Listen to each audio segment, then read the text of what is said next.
Well, the day we've been waiting for is here. It's Friday. It's Friday. I'm Jeremy. Thank you for joining me for the Classic Guitar Rock Daily Update.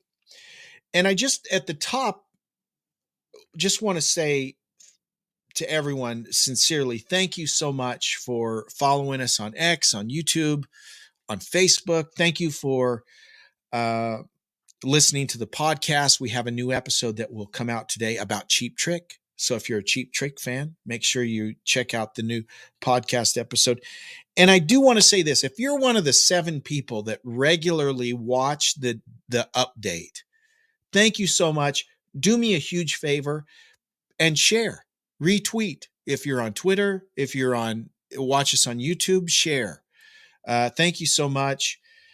We are approaching 51,000 followers on X. We have a great time on X too, by the way. So that's kind of become the platform where a lot of our efforts are going, just because it seems to be working the best right now. That's not to discount Facebook and YouTube and those of you that follow us there. That's great. We appreciate it all. But whatever you can do to share is greatly appreciated. And again, thanks for all of your help. A few things in the news, and guys, this is a pensive episode. There are a few thought-provoking things. In fact, so many thought-provoking things, I probably won't share an album with you today because I think it'll take a while to tease some of these things out. But these are things that are important. These are things that we all will deal with. This episode is really about the mortal condition. Sex, drugs, rock and roll, and the mortal condition. Actually, there will be no sex or drugs in this episode. But some things to think about. Thank you for being here with me. First up, Ozzy. I know we've talked a lot about Ozzy lately. In a new interview with the Daily Mail, Sharon Osbourne spoke about her relationship with Ozzy and how it has evolved over the course of their 41-year marriage. Remember, Sharon was Ozzy's manager before they were married. She's the daughter of Don Arden. When Ozzy and Sharon first met, Ozzy was still married to his first wife, Thelma. And then in around 82, I think during the recording of the first couple albums, Ozzy and Thelma divorced. And I think it was in 82 that Ozzy and Sharon got married. But anyways, Sharon says, quote, "Well, for nearly 5 years, my husband's been really sick. Relationships change all the time as we change." Now, Ozzy has Parkinson's disease. He's had several falls. Back in 2003, he nearly died in a four-wheeler accident. And he's got metal rods in his spine. He's dealt with chronic pain. Again, the Parkinson's disease. Sharon says, quote, "We're at a stage where I've been taking care of my husband, not because I have to, but because I want to, and I love him." Well, good for Sharon, right? And here's what I'll say about Ozzy and Sharon. I know we get frustrated with Sharon and all the history about, the Holy Grail, this whole mess we've been talking about, but they've stuck it out, right? And that's really to be admired, especially in show business. Couples that find a way to stick together through thick and thin after 41 years. So good on Sharon and Ozzy. Quote, she continued, "He's had 7 operations in 5 years. There's nothing more they can do. Now it's about recuperating. He was on a huge amount of blood thinners, so you have to be careful because if you fall again, you could bleed out. It's like he's a piece of china and you've got to put cotton wool around him." She added, "It's just been heartbreaking for me to see my husband in a position where he's not self-sufficient. He needs help. He was so vibrant and with such a zest for life, but you learn to adapt." And I think many of us can relate to this, right? Either in our own, as we get older in our own lives, or I know with me, I'm dealing with these things with my parents. So this is something that I think we can all relate to. Sharon went on to say, that she will always be there. Quote, I will always be there for my husband. I adore him. I owe him so much. He gave me the best things in my life, my kids. And of course, earlier, their son, Jack, who has a podcast, The Osbournes, he was being interviewed by The Messenger. And he said that his dad's days of touring are probably over. He says, I don't think he'll tour again, but he's going to do one-off shows like festivals, gigs, things like that. He's not done yet. So this is a common, I don't mean to be so serious today, guys, but this is a common theme that we will deal with more and more as these classic rock artists and icons that we like age. They go through the process. Again, mortality, right? Rush. Geddy's been in the news a lot, and he will continue to be because he's doing this book tour, this spoken word tour of My Effing Life. And so every day they roll out a new little tidbit that has come out as a result of these performances. Performances? Do you call it a performance when you're whatever, Q&A sessions, whatever it is. Geddy Lee has admitted that there was a certain amount of internal tension on the band's final tour, with the Canadian trio being quite divided by the end. So when they did that last tour in 2015, it was a pretty short tour. It was, I think, 30 dates. And, well, let me just read you the quote. That tour started out in a very good mood. We'd put a lot of effort into designing this theatrical retrospective in reverse. It was a lot of fun. But as the tour wound down, the mood started to change, and it split into two camps. Neil was getting happier, and Alex and I were getting sadder because we really wanted to bring the tour to fans around the world, but Neil had agreed to do 30 shows. He felt as if he was approaching liberation, so we were quite divided by the end. And those of you that don't know, and this was not just the last tour. As early as the early 90s, I think Neil was already kind of, he never had the same zeal for touring that Geddy and Alex did. And he went through a period beginning in the 80s where he'd get dropped off on, at first it was a bicycle. They'd drop him off from the tour bus. He had his bicycle there, and he'd just ride his bike 50 miles and they'd pick him up later. He was just not into the whole touring thing. It was his job, so he did it, right?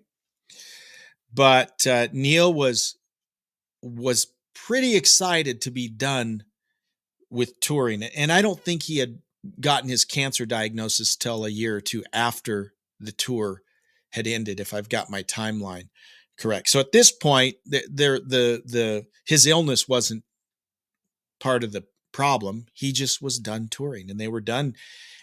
Geddy and Alex would still be doing it, probably. Heart. Ann Wilson. She appeared on, Kenny Aronoff has a podcast. It's called the Kenny Aronoff Sessions. Kenny Aronoff, by the way, was the drummer in Mellencamp. He's the bald-headed guy. You've seen him. He's played for lots of people. He filled in for Chad Smith with Chickenfoot for a while, so he's played with Sammy, and he's just a great drummer and a great guy. But Ann Wilson, Ann and Nancy Hart, they opened for Mellencamp when Kenny Aronoff was in Mellencamp's band way back in 1982. And Ann Wilson on this podcast with Kenny is telling him this, right? Again, this is not breaking news, but this is something that I think is just very interesting because this is a common thing. And I'll get into that in just a sec. She said that was a particularly painful 9 months. Their tour took place in 1982, a period when Heart was going through a commercial downturn, and Mellencamp was skyrocketing to the top. And Mellencamp was opening for Heart. So would this have been the Passion Works tour or Private Audition? One of those tours with of Heart's. She says, quote, "It was a particularly painful 9 months because John Cougar had a #1 record. Heart was going into the era where we couldn't even get arrested, and we were headlining the show, so it was uncomfortable." Kinney, who was drumming for Mellencamp at the time, remembered that Heart was really nice to him and the band, but like Wilson said, he had noticed how the crowd began to change. He says, quote, "Every night there were more and more John Cougar fans, and he was all over MTV at the time." If you remember 1982, I mean, you couldn't watch 30 minutes without seeing a John Cougar video. That was before he was John Cougar Mellencamp. He was just John Cougar.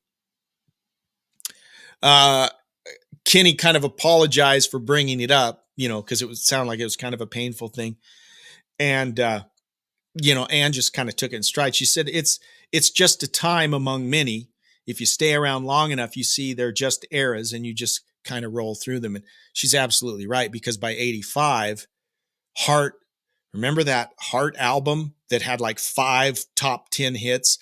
Heart, Bad Animals, Brigade, 3 albums in a row that were platinum albums for Heart. So they bounced back. Don't feel bad about Heart. But the reason I thought this was interesting is I can think of several situations where this has happened. Not uncommon at all. The Never Say Die tour for Black Sabbath. Well, notoriously, Van Halen upstaged them every night. Van Halen was opening for Black Sabbath. So think of the time, 1978. Van Halen had just released their first album, They're on Fire. Black Sabbath is like a bloated dinosaur at that time. And Van Halen just kicked their butt every night, right? It happens. It's a common thing. Speaking, we talked about Rush earlier. There's a story of Rush opening for Aerosmith way back in the early to mid 70s. And Rush said they were not treated well. They didn't get to do a sound check. The road crews were rude. It was just not a good experience. And then the tables changed later, at least for Joe Perry. The Joe Perry Project in the early 80s, they opened for Rush. And Rush went out of their way to make sure Joe Perry didn't have the kind of experience that Rush had when they opened for him or for Aerosmith. So it's a common thing. And karma, right? Karma. Many, many bands that are on top, a few years later, it might be now you're opening for these bands. So let that be a lesson, right? You better treat your opening bands good, because someday you might be opening for them. It's just the way it goes. And let me say this about Heart. So I have a little dad band. I play in a dad band. And we decided we want to learn straight. We have, it's a kind of a new project. We've brought 2 ladies into the band who are excellent singers. We're kind of revamping our whole set list because now we've got girls. That opens a whole spectrum of stuff we can do now. One of the songs we want to do is Straight On For You by Heart. So I've been going back, listening to my Heart albums. And I just want to say, those early Heart albums, Dog and the Butterfly, I don't remember all the debut album. I can't remember the names of all of them, but like that, the first 4 albums, they are phenomenal. I mean, they just are. That band, Heart, obviously we say Heart and we think Ann and Nancy. That original band of Heart, some of the best, and it's not just power chord stuff. It blows me away listening to those first 4 Heart albums, how good that entire band is. Talk about a tight band. And then by the 80s, when they had their massive commercial success, it was a completely different band. And that stuff is good too. But you go back to that 70s Heart stuff. If you haven't gone down that rabbit hole, you got to check it out, because those are some awesome albums. The musicianship, The vocals, of course, are just stellar. It's just really good stuff. So that's my plug. Go out and check out some 70s era Heart. Judas Priest has released their second single from their new album. Their new album is called Invincible Shield. It will be out March 8th. They released Panic Attack 2 weeks ago or so. Today, I think it actually came out yesterday. Trial by Fire came out. And I got to tell you, the first two songs that I've heard so far, I'm liking. I think it sounds good. I made Judas Priest fans mad yesterday or the day before when I said I think they jumped the shark after Defenders of the Faith. And I kind of stick to that. I mean, there's been very little from Priest that I've really liked since Defenders of the Faith. I just throwing that out there. But what I've heard so far from Invincible Shield, I like. So I'm kind of excited to hear that album. Some sad news. Former Dream Theater frontman Charlie Dominici, who sang on the band's 1989 debut album When Dream and Day Unite, has died at the age of 72. Cause of death remains unknown at the time of writing, although the band commented that his passing was unexpected. A statement on the band's social media said, quote, "We are devastated to hear the news. We are devastated to hear the news of the passing of former Dream Theater singer Charlie Dominici.